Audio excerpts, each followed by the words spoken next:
Imagine falling, not from a ladder, not from a building, but from the clouds. You were 17 years old. You were strapped into an airplane seat, spinning uncontrollably through a thunderstorm. The fuselage has disintegrated. The passengers next to you are gone. There is no parachute, there is no hope. Gravity is dragging you toward the Earth at terminal velocity, a fall of 10,000 feet. But you don't die. You open your eyes, you are the only one left. This is the impossible true story of Juliane Koepcke, the girl who fell from the sky. Christmas Eve, 1971. The mood at Lima's Jorge Chavez International Airport is frantic. 17-year-old Juliane Koepcke and her mother Maria are anxious to get home. They are famous zoologists working at a research station deep in the Peruvian rainforest. They board LANSA Flight 508, a Lockheed Electra turboprop carrying 92 souls. The airline has a bad reputation, but for Juliane and her mother, it is the only flight left to get them home for Christmas. They take off into a clear sky, but 40 minutes later, they fly straight into the heart of a pitch-black monster. The pilot, under pressure to meet the holiday schedule, makes a fatal error. He flies directly into a thunderstorm. Turbulence tosses the plane like a toy. At 21,000 feet, lightning strikes the right wing. Fuel ignites. Juliane remembers her mother's last words, spoken with a terrifying calmness. Now it is all over.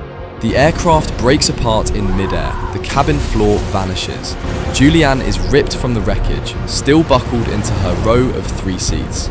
She is now alone, free-falling into the abyss. Physics says she should be dead, but a miracle happens. The row of seats acts like a maple seed, rotating and slowing her descent. The updraft from the storm cushions her fall, and finally, the thick canopy of the Amazon catches her like a net. She wakes up the next morning, concussed, broken collarbone, deep gashes on her arms and legs, one eye swollen shut. She calls for her mother.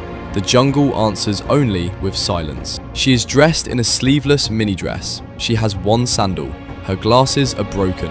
She scavenges the crash site. She finds no survivors, no equipment, just a small bag of sweets. This will be her only food for the next 11 days. Most people would stay put and wait for rescue, but Juliane is not most people.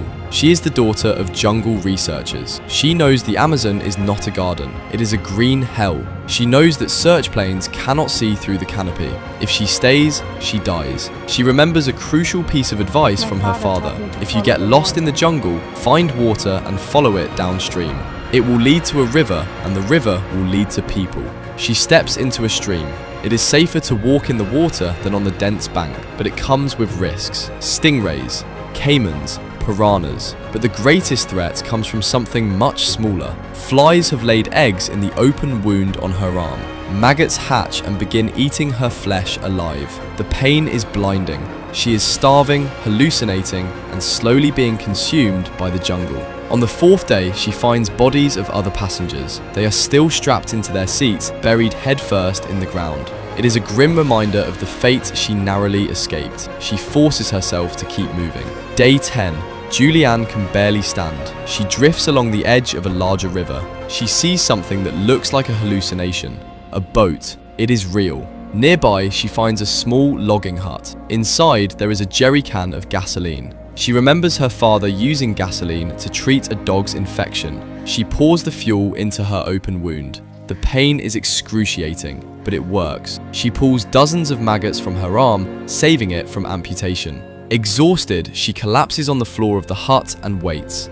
The next day, she hears voices. Not angels, but Peruvian lumberjacks. When they see her, they are terrified. With her blonde hair, torn clothes, and bloodshot eyes, they think she is a local spirit, a river goddess. She speaks to them in Spanish. I am a girl who was in the LANSA crash. Me llamo Juliane. My name is Juliane. They treat her wounds and take her downriver to civilization.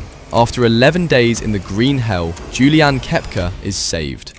The search teams use her information to locate the wreckage. They find that others had survived the initial fall, including her mother, but they were too injured to move and died days later. Juliane was the sole survivor of Flight 508. Today, Juliane is a doctor of biology. She returned to the very jungle that tried to kill her, dedicating her life to protecting it. Her story is not just one of luck, it is a testament to the human will. When the sky fell, she did not wait for a miracle, she walked until she found one. Thank you for watching. If you enjoyed this video, I'd recommend that you check out this one next.